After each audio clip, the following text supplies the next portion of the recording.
Hey everyone, it's Julian, and you're never too old for bedtime stories. Tonight, we're going to be reading Chapter 10 of My Friend Flicka by Mary O'Hara. There were 2 miles of winding road with a fine, hard-packed surface of reddish, decomposed granite. Then, a sharp turn under the big sign that said Goose Bar Ranch, and out onto the Lincoln Highway. "Dad," began Ken. "Yes?" "I hate the gelding." "I do too, but it's got to be done." "To all of them?" "Yes, if they're to be any good." "Are they really just as good after?" "Well, something has gone out of them, but it's something that's of no use to men, except in a stud. You can see the difference. The life in the tail that makes it lift and plume out, the curve in it, the curve in the neck, the thickness and power of the neck, the carriage of the head, the look in the eye, the expression of the face. I like to ride a stallion myself if he's well trained. I often have.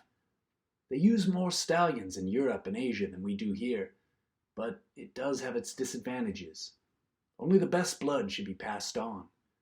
And where you get wild horse colts growing up without gelding, there's indiscriminate breeding, and the stock runs down. That's why the mustangs have deteriorated on the plains in the west here. Only occasionally do you get really fine specimen, and then it's due to luck." Ken sat thinking about it, especially about the race horses that were gelded and were still big and powerful, still ran races. His spirits were rising. He felt that he was catching something of his father's attitude about it. He could even think back to what happened that morning without sharp, stinging feelings in the palm of his hands. All the same, "Dad, I've decided to take a filly instead of a horse colt."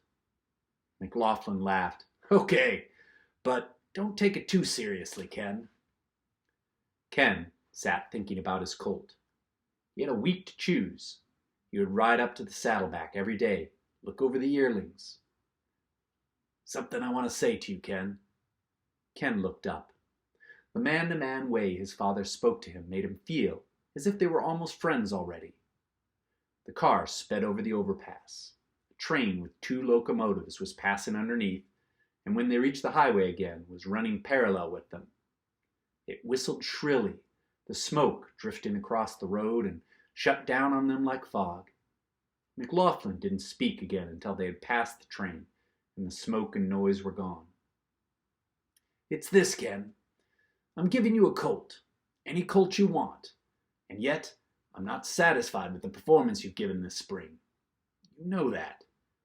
Maybe you think it's funny I give you the colt when what you deserve, from flunking all your exams and pulling the stunt yesterday, is a good hiding." Ken's face sobered, and he looked straight ahead. McLaughlin continued, "I don't want you to think that I'm letting you off. I'm not. I haven't gone soft. Don't get that into your head. I expect just as much of you as I ever did, and this isn't any reward, because you haven't won a reward." "What is it?" "It's a partnership. I'm going to need help of both of you boys, and you have to be trained so you know how to give it. You're going to train the yearling. I give you a little help just with the first breaking, but you'll train her, and she'll train you. I want you to make a good pony out of her. I want her to make a man out of you. Get me?" "Yes, sir." Ken looked up with a wide smile lighting his face. "But that's not all," said his father. "You'll got other duties, too. You can give some time to your colt, not all your time. You've got 2 of these foals to halter break." "Yes, sir." "You've got to help exercise 4 horses for the rodeo. Run the gelded colt every day for half an hour for this whole week. Help with all the ranch work the way you always do. I don't want you welching on work because you're off playing with your colt." "No, sir." "This giving you a colt is a kind of bargain between us. I give you the colt, you give me more obedience, more efficiency than you ever have in your life before. Is it a bargain?" "Yes, sir." McLaughlin slapped his hand on Ken's knee, and a flush colored the boy's cheeks. They were silent for a while, and Ken's eyes drifted across the landscape, then came back to the wide highway that ran, he knew, from the Atlantic to the Pacific seaboard. 3,000 miles of macadam road, nearly straight. Some of the western roads he had been on with his father were empty of traffic. They cut the plains straight and flat as far as the eye could see. The cars that used them went at top speed, boring like bees into the distance, only a few in a day. Sometimes for hours, perhaps whole days, the road was empty. But the Lincoln Highway was alive with traffic. Each of the cars they passed told its story, or a brief word from his father gave Kennan the clue. The transcontinental traffic looked it. Big, expensive-looking cars, covered with dust, loaded with luggage, so that the rear ends hung long, spieling along at 80 miles an hour, going somewhere fast. Miles to eat up before nightfall. Tourists, perhaps from New York or Boston, headed for some dude ranch or national park for vacation. As they flashed by, you could see inside the heads of women and girls tied up in bright handkerchiefs. They passed a big truck, loaded with straight pine poles. "Poles from Pole Mountain," said McLaughlin. "Somebody's building a barn." "Do they buy the poles?" "Pole Mountain is a government reserve. You can get the poles free, but you have to cut them and transport them. It costs money to get a load." There was some local traffic, second-hand cars in none too good shape, of nearby ranchers. A few big cars of business and professional men running from Cheyenne to Laramie. Some hard-worked roadsters and sedans of traveling men. One long caravan, snake they called it, of new cars being hauled from the east for sale in California, saving railroad transportation costs by using the Lincoln Highway. As they arrived at Tide Siding, there drew up from the opposite direction a sample of the type of conveyance which is to be seen on every mile of the Western Highway. It was a Ford sedan, bulging and sagging like an old washerwoman. The top of it was piled with mattresses, chairs, tables, bedding. The rear end was festooned with bundles and boxes tied on with knotted lengths of clothesline. An old rusty stove, half covered by a bed quilt, was roped to one fender. Humanity of all ages packed it from floor to roof and poured out when the door opened. Their faces were dry and wind-beaten and strained.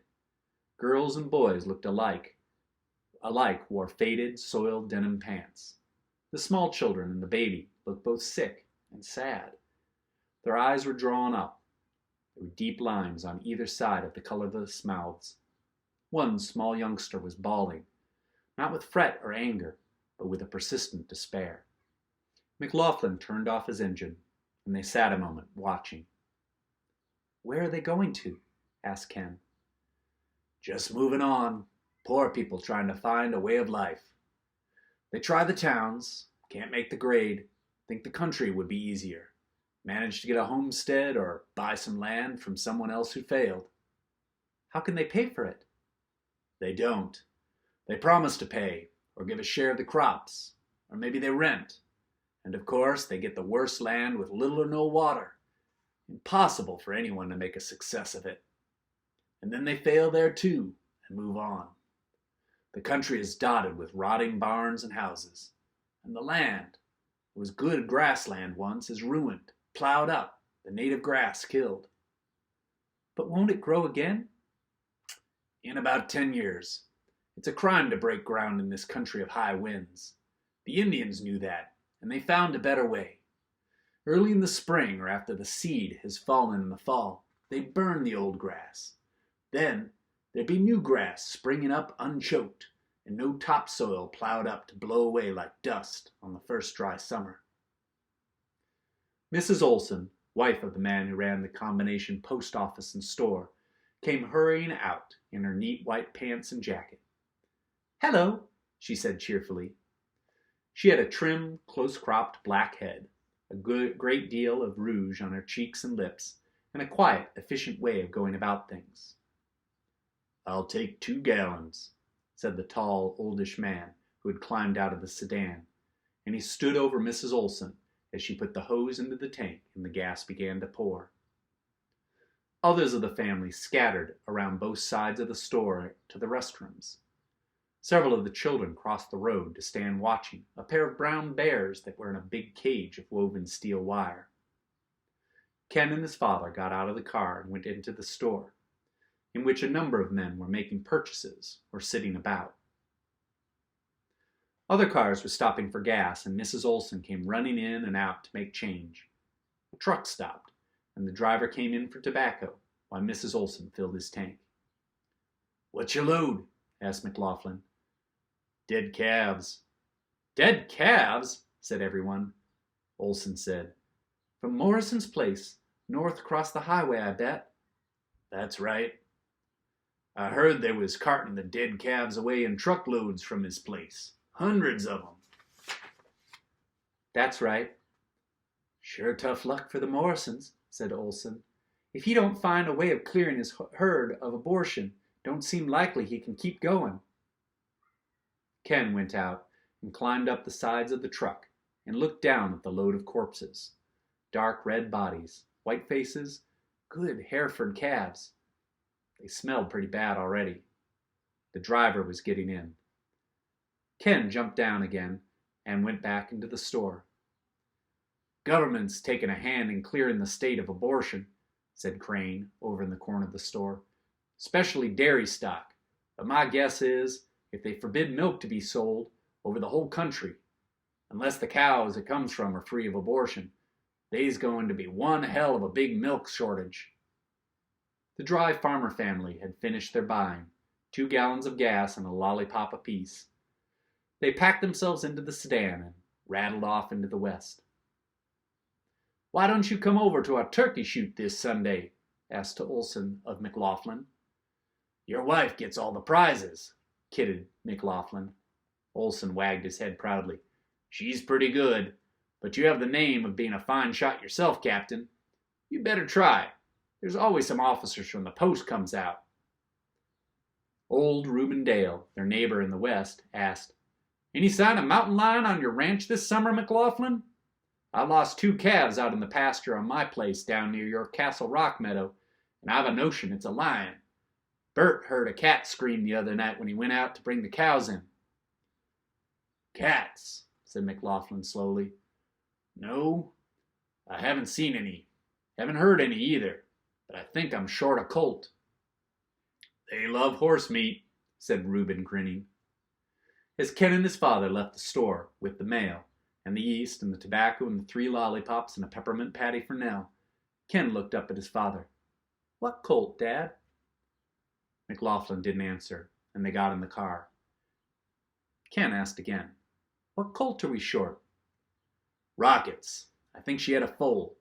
She hasn't got it now. Before I drive her out to the stable pasture, I'm going down to Castle Rock Meadow to take a look around." Ken felt excited. He thought of the Aspen Grove, of Castle Rock as big as a hotel, with all the caverns and passages and tunnels underneath it, and the skeletons and bones that lay in them. Wildcats. McLaughlin was driving a little faster. Kenny glanced at him and saw that he had something of a hard, angry look. His father was worried. "What gun will you take, Dad?" McLaughlin didn't answer for quite a long time, then said, "I'll take the Winchester, but I won't use it, Ken. The time you come on a wildcat is the time you haven't got your gun with you." We'll read another chapter tomorrow night. Good night.